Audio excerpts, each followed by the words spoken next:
यानी कि time pass.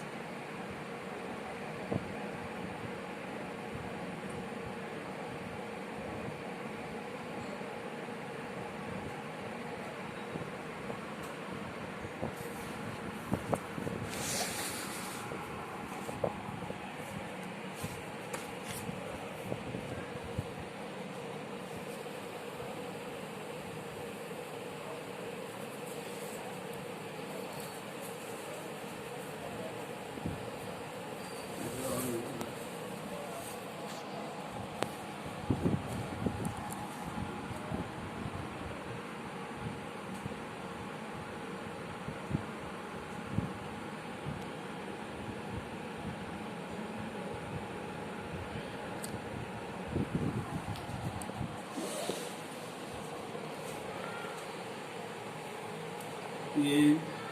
Class 10 के लिए पहला chapter the rise of nationalism in Europe में जो इंट्रोडक्शन है, वह इंट्रोडक्शन शुरू किया है एक फ्रेंच आर्टिस्ट फ्रेडरिक सोरियस। इसने 1848 में 4 प्रिंट्स का 4 चित्रों का एक सीरीज जो है सो पब्लिश किया, जिसमें उसने एक ऐसी दुनिया की कल्पना की जिस दुनिया के देश डेमोक्रेटिक और सोशल रिपब्लिक्स के रूप में अपने आप को जो है सो ऑर्गेनाइज किए हुए हैं। यानी मतलब ये हुआ कि दुनिया के सभी देश नेशन स्टेट के रूप में है। उसमें से जो पहला जो प्रिंट है, पहला जो चित्र है, वह यह दिखाता है कि किस तरह यूरोप के लोग, अमेरिका के लोग, जिसमें पुरुष और स्त्री दोनों सभी उम्र के शामिल हैं, सभी सामाजिक वर्ग के लोग, ये सब एक लॉन्ग ट्रेन के रूप में, एक लंबी कतार के रूप में, रैली के रूप में आगे बढ़ते हुए ये स्टैच्यू ऑफ लिबर्टी को श्रद्धांजलि देने के लिए आगे बढ़ते हैं। और इसमें उस समय आर्टिस्ट ने दिखाया है कि किस तरह फ्रेंच रिवॉल्यूशन के बाद लिबर्टी को एक फीमेल फिगर के रूप में, यानी स्टैच्यू ऑफ लिबर्टी के रूप में जो है पर्सनिफाइड किया गया है, यानी एलोगरी बनाया गया है, ये दिखाया गया है। यानी कि लिबर्टी को एक औरत के रूप में प्रस्तुत किया गया है स्टैच्यू ऑफ लिबर्टी के द्वारा। इस चित्र में ये भी दिखाया गया है कि बौद्धिकता का प्रकाश अपनाए हुए एक हाथ में स्टैच्यू ऑफ लिबर्टी के, एक हाथ में टॉर्च ऑफ इनलाइटमेंट है, बौद्धिकता का प्रकाश है, तो दूसरी हाथ में जो है charter of rights of man and others, ये दिखाया गया है। इसमें ये सबसे आगे जो है स्टैच्यू ऑफ लिबर्टी के आसपास दुनिया में जो एब्सोल्यूट इंस्टीट्यूशंस हैं, यानी निरंकुशवादी जो संस्थाएं हैं, यानी कि मोनार्की, उसके जो है सो अवशेष बिखरे हुए हैं। और इस काल्पनिक कल्पना लोक में फ्रेडरिक सोरियस ने यह भी बताया है कि किस तरह इस प्रोसेसन को लीड करते हुए यूनाइटेड स्टेट्स और स्विट्जरलैंड, जो उस समय तक नेशन स्टेट बन चुके थे, वे सबसे आगे हैं। और उनके ठीक पीछे फ्रांस है, जो कि फ्रेंच रिवॉल्यूशन के बाद एक नेशन स्टेट बन चुका था।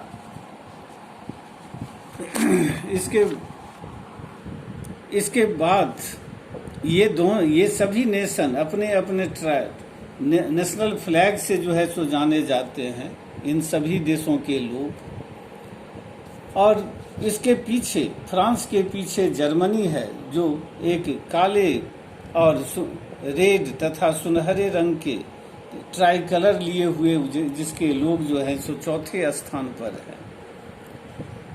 जबकि उस समय जर्मनी एक नेशन स्टेट नहीं बना था, लेकिन 1848 में जर्मनी को एक नेशन स्टेट बनाने के लिए एक लिबरल जो है सो नेशनलिस्ट लोगों ने जो है सो कोशिश की थी। उसी को प्रेरित होकर के जर्मनी को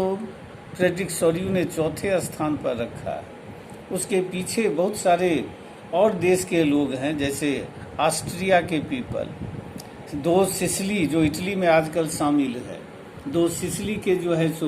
लोग, फिर उसके पीछे लोम्बार्डी जो कि आजकल इटली में है वहाँ के लोग, फिर उसके पीछे पोलैंड के पीछे इंग्लैंड के पीछे आयरलैंड, फिर उसके पीछे हंगरी और अंत में रसिया को अंत में इसलिए रखा गया कि रसिया उस समय तक पूरी तरह एक ऑटोक्रेटिक मोनार्की के अधीन था। इस चित्र में ये भी दिखाया गया है कि आसमान से जीसस क्राइस्ट, बहुत सारे सेंट्स, बहुत सारे देवदूत, एंजल्स, ये सब इन सारी घटनाओं को बड़ी गौर से जो है सो निहार रहे हैं, वे इसको आशीर्वाद दे रहे हैं। यानी इसके माध्यम से फ्रेडरिक सोल्यू ने यह बताने की कोशिश की है कि ईश्वर के भी चाहत है, इच्छा है कि दुनिया के देश नेशन स्टेट के रूप में जो है संगठित हों। पूरे 19th सेंचुरी के दौरान नेशनलिज्म का आइडियोलॉजी जो है सो एक ताकत के रूप में पूरे यूरोप में फैलने लगा था। यूरोप के लोगों को जो है सो प्रभावित करने लगा था, और उसके कारण जो है सो वहाँ बहुत सारे जो है सो चेंजेज रिवॉल्यूशन के द्वारा आने शुरू हुए थे। और नेशन स्टेट उस समय नेशनलिज्म आइडियोलॉजी का मेन सेंटर में था। जितने भी ऐसे कंट्री, ऐसे एम्पायर जिसमें बहुत सारे रेसेज के लोग रहते थे, बहुत सारे नेशन के लोग, कल्चरल कम्युनिटी के लोग रहते थे, वे सभी इससे ज़्यादा प्रभावित होने वाले थे। इसका मतलब ये हुआ कि वे सभी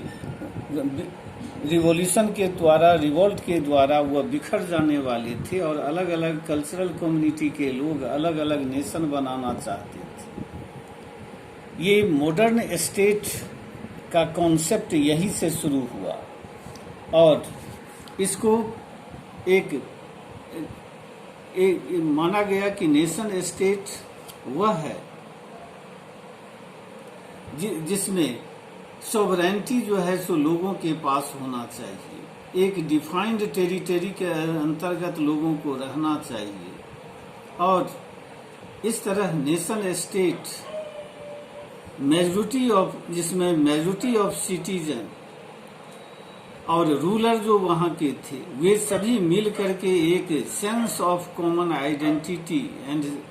को डेवलप करने की भावना रखते थे। मतलब इसका ये हुआ कि वहाँ के लोग मिलजुल करके एक साथ एक नेशन के अधीन रहना चाहते थे, और ये कॉमन आइडेंटिटी जो उनका डेवलप होता वो शेयर्ड हिस्ट्री के द्वारा या डिसेंट के द्वारा, यानी कि उनका पास्ट जो बहुत पुराना नहीं हो, लेकिन ऐसा उनका हिस्ट्री हो, डिसेंट हो, कि जो बताता हो कि वे लोग पहले भी एक साथ रहते थे, और आज भी वो एक साथ रहना चाहते हैं, और भविष्य में भी एक साथ रहना चाहते हैं। ये इस तरह की भावना जो है सो उनके बीच, जहाँ मेजॉरिटी ऑफ लोगों के बीच यह ऐसी भावना हो, ऐसे देशों को एक अलग कंट्री के रूप में, अलग नेशन स्टेट के रूप में अपने आप को रिप्रेजेंट करना चाहिए, अब ऑर्गेनाइज करना चाहिए। और यह शेयर्ड हिस्ट्री और कॉमन आइडेंटिटी, ये जैसा बताए कि उनकी हिस्ट्री उनके संघर्ष से, नेशन स्टेट बनाने के संघर्ष से जुड़ा हुआ हो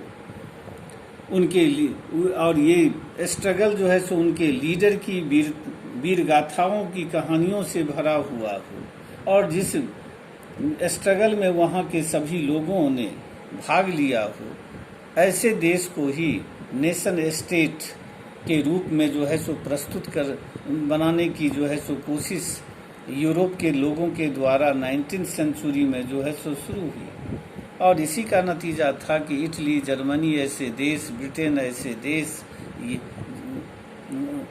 उससे पहले फ्रांस, यूएसए, स्विट्जरलैंड, ये सब जो है सो नेशन स्टेट के रूप में अपने आप को संगठित करने में सफल रहे।